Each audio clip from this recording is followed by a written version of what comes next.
My name is Martina Talić. I'm Croatian from Bosnia and Herzegovina. I've lived in the United States for about 11 years, and I currently teach Spanish at St. John's Prep School, and I teach French online. As you know, you probably heard about Yugoslavia, that had several republics that all fell apart in the early 90s. So that was about when I was a teenager, about 11 years old, when the war started, and had a couple of years of refugee experience. You know, when you think about refugee camp, you think normally about places that don't look nice. And in this case, the place really looked nice. Croatia was in the war during that time, but the region on the coast was not attacked yet because we have a lot of mountains. And we didn't know if that would happen or not. But I remember we went, we packed for the weekend. We didn't take too many things. We just waited for things to kind of get better and get back home in a couple of days, of course. So let me tell you a little bit about what the life in the refugee camp looked like. And I know this may be different for different people. You have to take into account the person's age. If I was now this age in a refugee camp, I could give you a list of things that would be difficult.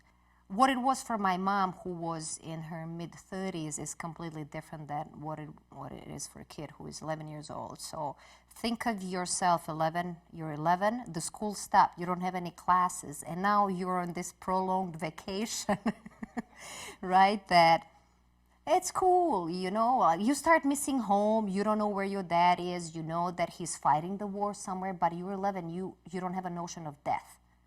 My mom lost her job. It's all right, we still have a place to stay, we have food to eat, and there's new people to meet, and no school. So at the beginning, you can't compare that to what my mom was going through, thinking about her brothers and sisters and people who were fighting the war in the front lines. All the guys, they were part of the war. If a guy decided not to stay, the neighbors would burn your house down.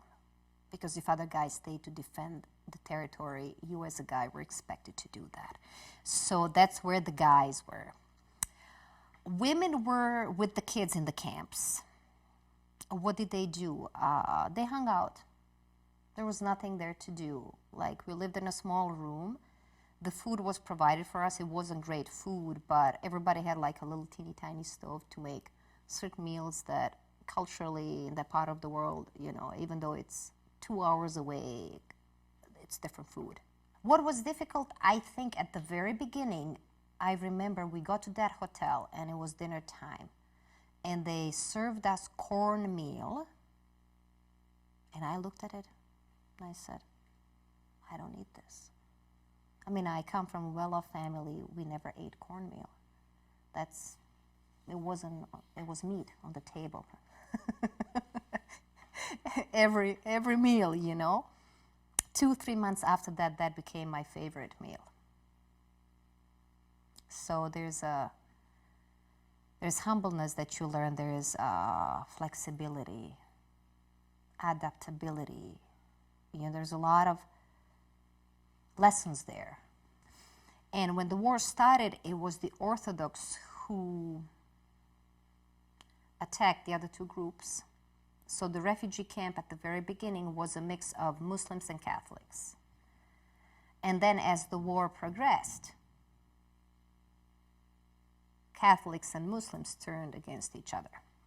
And for me, that was the hard moment, because I became very close to a lot of Muslims during that time. And then when the war started, the Croatian government mandated for all the Muslims, they gave them a grace period, a period of time that they had to leave the country. I lost a lot of friends. They were from different cities. We became very close. For me, that was tough. So maybe some of the lessons that I consider the most important lessons during the refugee experience were a sense of freedom, Freedom is something that you can't buy. You know, having this sense of community and support and being able to live with the very basic things, understanding that happiness does not come from the outside. In my case, I think I managed to take the best out of it. I am not sure that everybody would give you the story that you just heard. You know, we have quite a big Somali community here in St. Cloud and St. Joe. A lot of people in the camp, they were born and grew up in a refugee camp.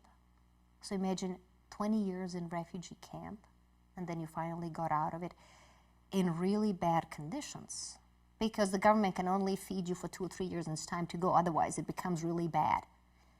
In Bosnia, you have 3 different parties. One cannot be more in power than the other one. Here you can have minorities, right? And they can rebel, and then whoever the majority is in power, I wouldn't say the majority, but whoever's in the power can grant them certain things because that's the right thing to do. You go to Bosnia, there's 3 parties. If one would have more power, it would be another war. You know, there's a lot there to be used to make the country great, but it's difficult within the system that we have right now. And a lot of young people are just, it's like, my life is too short to see you sit at a table and get along. I'm just going to leave and live my life. That's basically what I did.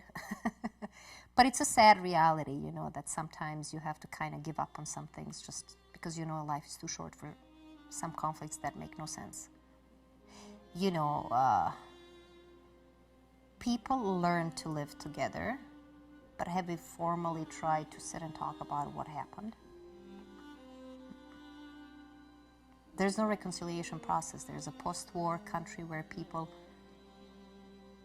forget the past sins when they die, and hopefully they didn't pass them on their kids, which they did actually. But nobody openly talks about, there was a lot of atrocities and human torturing that happened, took place during that time. How do you ever reconcile that? I don't believe in reconciliation process. This is sad to say, but